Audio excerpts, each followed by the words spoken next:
Hey guys, I am back. It's been a while since I've done any discussion about my Prius Prime, and one thing I want to talk about is it worth buying a used Prius Prime? You know what? I'm gonna give you guys a lot of information here, so stay tuned. Look at my mileage now. I'm at 190,000 miles. I just hit over 190,000 miles. And if you're gonna buy a used Prius Prime, they're gonna last forever, okay? But there is gonna be a couple problems here and there, and I just want to talk to you about that on the video. God, I love this vehicle. It drives smooth. It's so refined. Everything about it is, like I said, Toyota did a really good job of refining this vehicle, from the way it shifts its CVT transmission, the way it runs in its hybrid engine. I charge my vehicle a lot, and I haven't had any problems with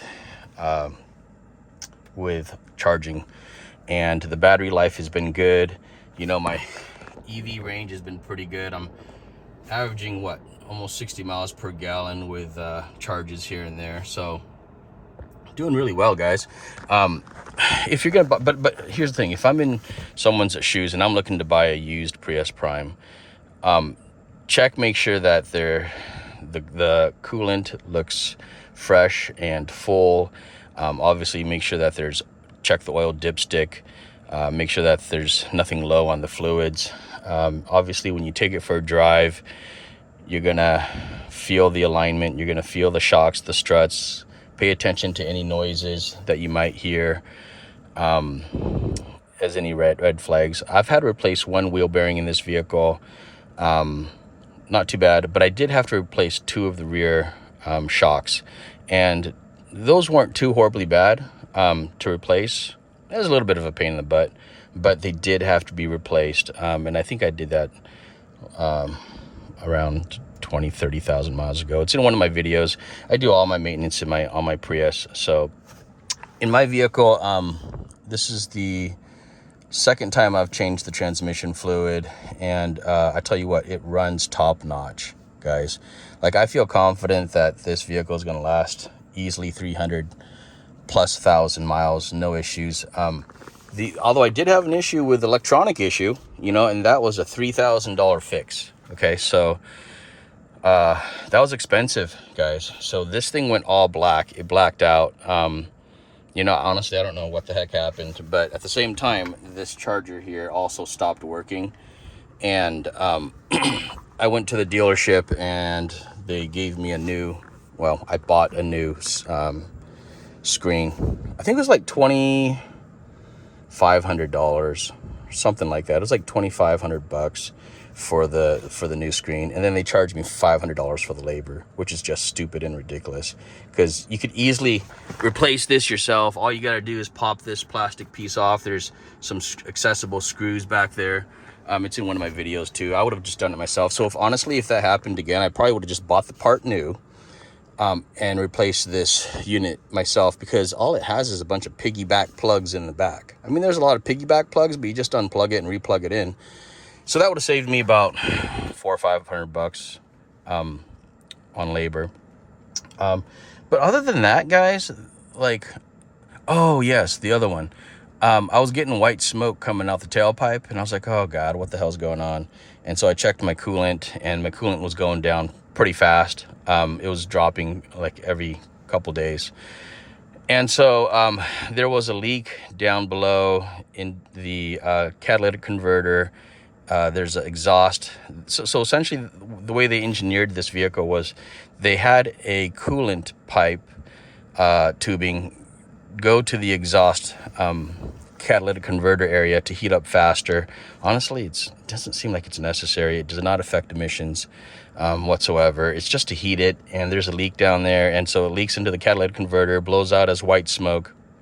I fixed that, okay, and that fix was doable. It wasn't, you got to have some mechanical skills to do it, but you don't have to buy any parts. It's just moving some piping inside the vehicle, and that was annoying, but it was fixable, and it didn't cost me any money, I have replaced my fluids on this religiously, spark plugs religiously as well. It's all doable yourself. And if you've been watching my channel, I show you guys pretty much how to make this vehicle last forever. So one thing I do love about, I use good quality oil, change it regularly and frequent. And honestly, I love Lucas oil treatment, and I put that in all my vehicles. So the Prius Prime has been awesome. It rides great. Downsides, it's small. Like, you look in the back, it's not a lot of room, okay? Trunk space, it's small. But if you don't need it, shoot, man. This is an awesome vehicle. It's a great freeway vehicle, like, comfortable on the freeways. Very comfortable. I've got the heated seats and the heated steering wheel, and honestly, I love it. So there's the heated steering wheel. So in the wintertime, works awesome. Who turned this on? It's got the heated seats for the passenger as well. I just turned that off. It's summertime. It's like 85 degrees today, so I'm sweating. Air conditioning's working good. I did recharge it myself. I have a video of that as well. It's blowing really nice cold air nowadays. A lot of the stuff on this vehicle is easy to do. I wouldn't get scared. My original brakes lasted like a lot. I think over 180,000 miles. They could have easily gone over 200,000 miles. But again, I do a lot of freeway driving.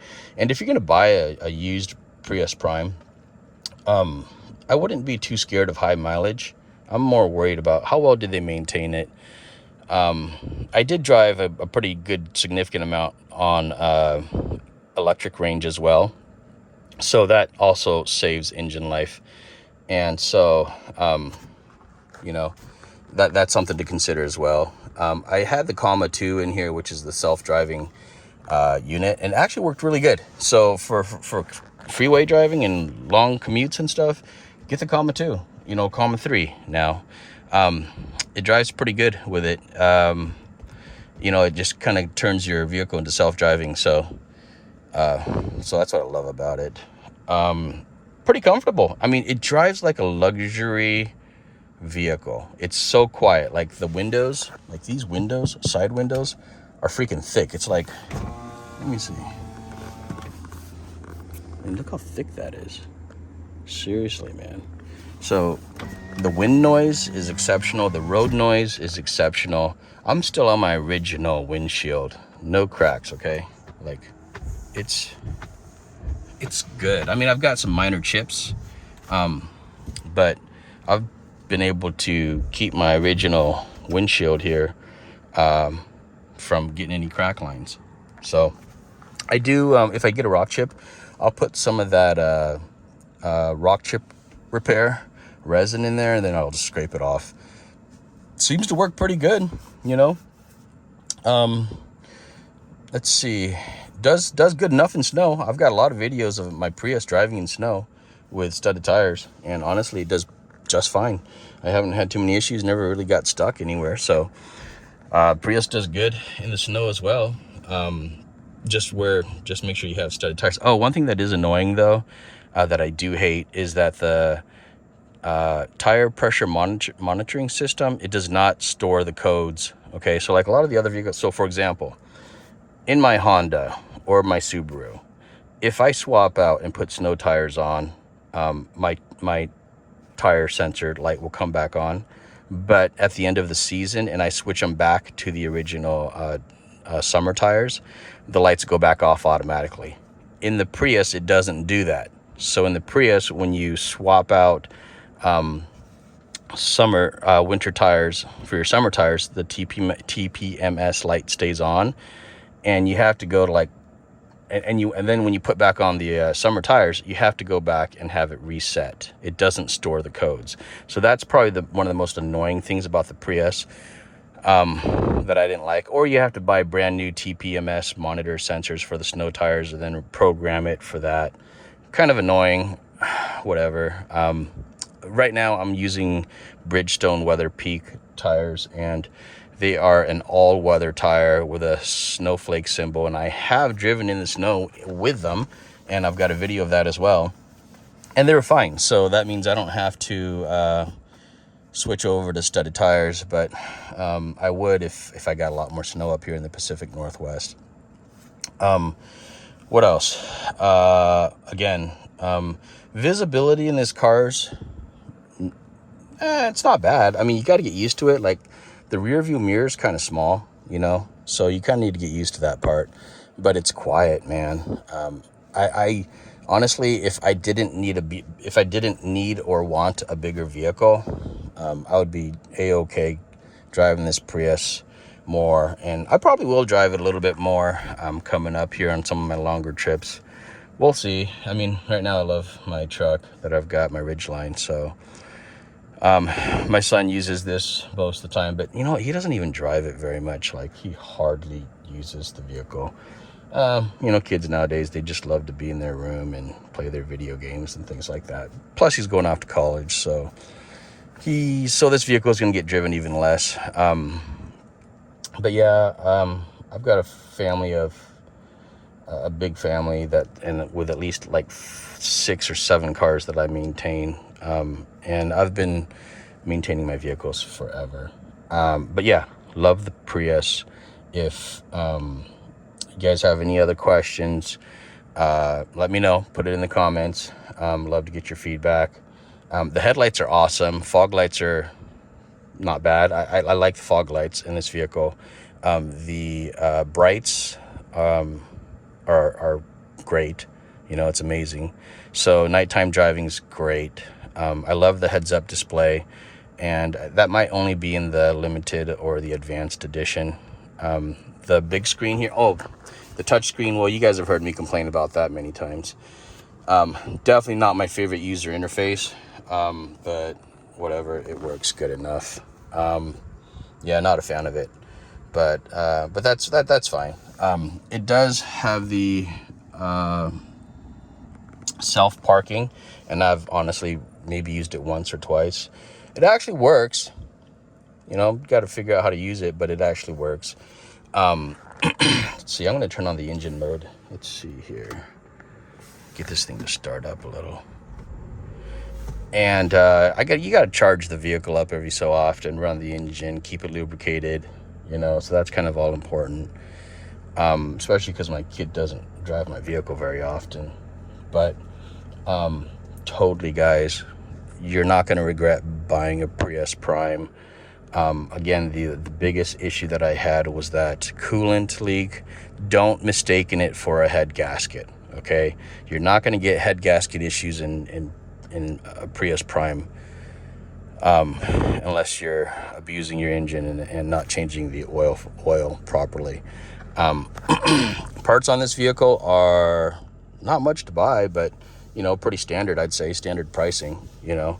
I only use OEM. I do not like buying parts off eBay, so avoid that because, you know, freaking too many fakes out there on eBay.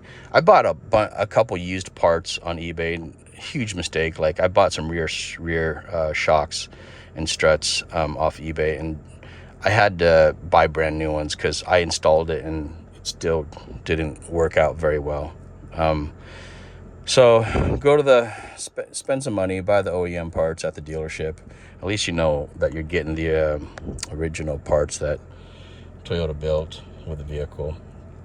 Give it a thumbs up. Let me know what you think. Let me know how you like your Prius Prime.